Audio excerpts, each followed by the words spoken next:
कल्पना कीजिए एक ऐसी कहानी की जिसे हजारों सालों तक बस एक मिथक, एक पौराणिक कथा माना जाता रहा।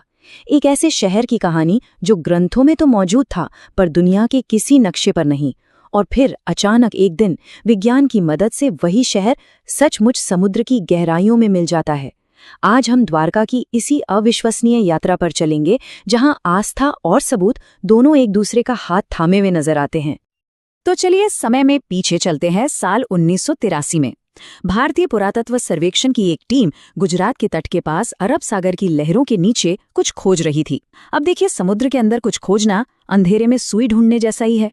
पर उन्हें इस बात का जरा भी अंदाजा नहीं था कि वो जो खोजने वाले हैं वो इतिहास के सबसे बड़े रहस्यों में से एक पर से पर्दा उठाने वाला है।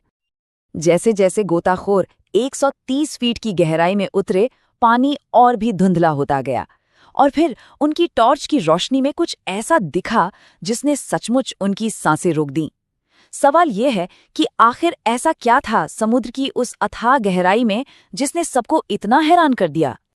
जो कुछ उन्होंने देखा उस पर उन्हें पहली बार में तो यकीन ही नहीं हुआ। वो तुरंत सतह पर आए और कांपते हाथों से अपने सीनियर को फोन लगाया। कहते हैं, जब उन्होंने बताया कि नीचे क्या मिला है तो फोन के दूसरी तरफ जो सुन रहा था उसके भी हाथ से फोन लगभग छूट ही गया था। देखिए, उन्हें कोई टूटे फूटे पत्थर या मामूली खंडहर नहीं मिले थे। नहीं, उनकी आंखों के सामने एक पूरा का पूरा शहर बसा हुआ था।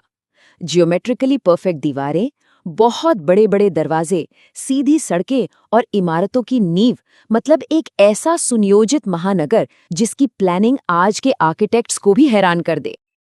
अब सबसे बड़ा सवाल ये था कि भई ये शहर आखिर है कितना पुराना।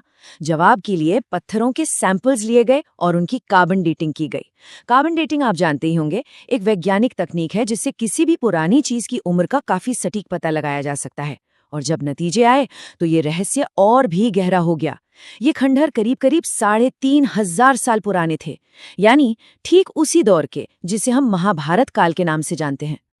तो क्या ये सचमुच वही नगरी थी जिसका जिक्र महाभारत और पुराणों में मिलता है? क्या ये भगवान श्री कृष्ण की कर्मभूमि द्वारका थी? इस पुरातात्विक पहेली को सुलझाने के लिए हमें उस प्राचीन पौराणिक कथा को एक बार फिर से सुनना होगा। तो कथा के अनुसार कंस का वध करने के बाद श्री कृष्ण यादवों के साथ मथुरा में रह रहे थे। लेकिन कंस का ससुर जरासंध अपनी बेटी के विधवा होने का बदला लेना चाहता था। उसने 1 या 2 बार नहीं बल्कि पूरे 17 बार मथुरा पर हमला किया। इन लगातार हमलों से अपनी प्रजा को बचाने के लिए कृष्ण ने एक ऐसी राजधानी बनाने का फैसला किया जो सुरक्षित हो, अभेद्य हो। उन्होंने समुद्र देव यानी सागर के देवता की आराधना की। कहते हैं उनकी प्रार्थना से प्रसन्न होकर समुद्र देव ने सागर को पीछे हटाकर उन्हें 12 योजन जमीन का एक टुकड़ा तोहफे में दिया। अब 1 योजन होता है लगभग 13 किलोमीटर के बराबर, तो आप इस शहर की विशालता का अंदाजा लगा सकते हैं। इसी दिव्य भूमि पर देवों के आर्किटेक्ट भगवान विश्वकर्मा ने द्वारका नगरी का निर्माण किया। ये एक अद्भुत नगरी थी। सोने के महल, चौड़ी सड़कें, खूबसूरत बाग बगीचे, हर तरह की सुख सुविधा यहाँ थी। लेकिन कहते हैं ना कि जो चीज बनती है उसका अंत भी निश्चित होता है, और इस शानदार नगरी का अंत इसके बनने के साथ ही 2 शक्तिशाली श्रापों के कारण तय हो चुका था। पहला श्राप मिला महाभारत के युद्ध के मैदान में। अपने 100 बेटों के शवों को देखकर बिलखती हुई माता गांधारी ने श्री कृष्ण को श्राप दिया कि जिस तरह उनके कुल का नाश हुआ है, ठीक 36 साल बाद कृष्ण का यादव वंश भी आपस में लड़कर ऐसे ही खत्म हो जाएगा।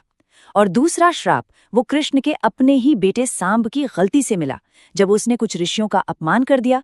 ऋषियों ने गुस्से में श्राप दिया कि सांब एक ऐसे लोहे के मूसल को जन्म देगा जो पूरे यदुवंश के संहार का कारण बनेगा। और श्राप सच होने लगे। सांब ने लोहे के एक मूसल को जन्म दिया। विनाश के डर से राजा उग्रसेन ने उस मूसल को पिसवा के उसका पाउडर समुद्र में फेंकवा दिया।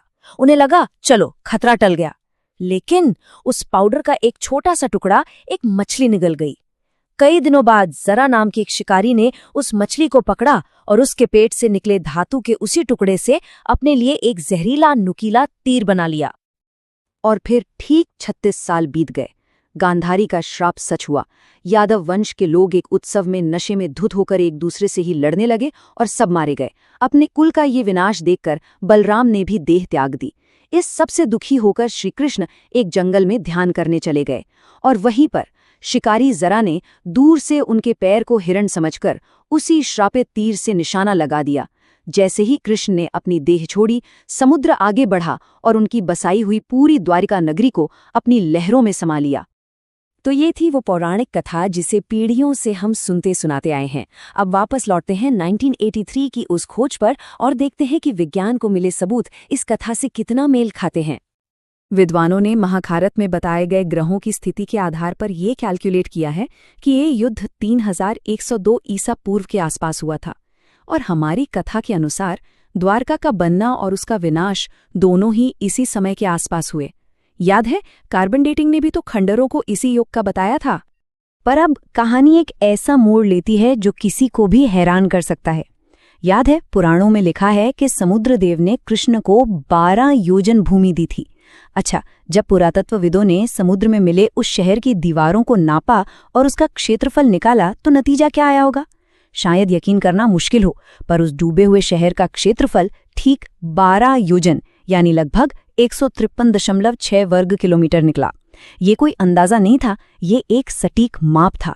हजारों साल पुरानी एक किताब में लिखा माप और समुद्र की गहराइयों में मिले शहर का माप हूबहू एक जैसे थे। रिसर्चर्स के लिए ये सिर्फ एक संयोग नहीं हो सकता था। समय का मिलना और उससे भी बढ़कर क्षेत्रफल का इतना सटीक मिलना, ये इस बात का पुख्ता सबूत था कि समुद्र की गहराइयों में जो मिला है वो सच में भगवान श्रीकृष्ण की पौराणिक नगरी द्वारका ही है। लेकिन द्वारका की कहानी समुद्र में डूबकर खत्म नहीं हुई। वो खोया हुआ शहर आज भी एक जीती जागती विरासत के रूप में हमारे बीच मौजूद है। आज द्वारका 2 हिस्सों में बसी है। एक है द्वारका शहर जो गुजरात के तट पर है और हिंदुओं के 4 सबसे पवित्र धामों में से एक गिना जाता है, और दूसरा है बेट द्वारका, पास के ही एक द्वीप पर जिसे श्री कृष्ण का निजी महल माना जाता था।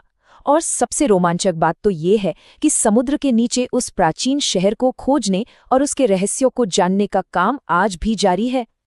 द्वारका की खोज हमें ये सिखाती है कि जिन कहानियों को हम सिर्फ पौराणिक कथा या कोरी कल्पना समझते आए हैं, हो सकता है उनमें इतिहास की गहरी सच्चाई छिपी हो। ये हमें सोचने पर मजबूर करती है कि हमारे महासागरों की गहराइयों में न जाने और कितने खोए हुए शहर, कितनी अनसुनी कहानियां और कितने राज दफन हैं जो बस विज्ञान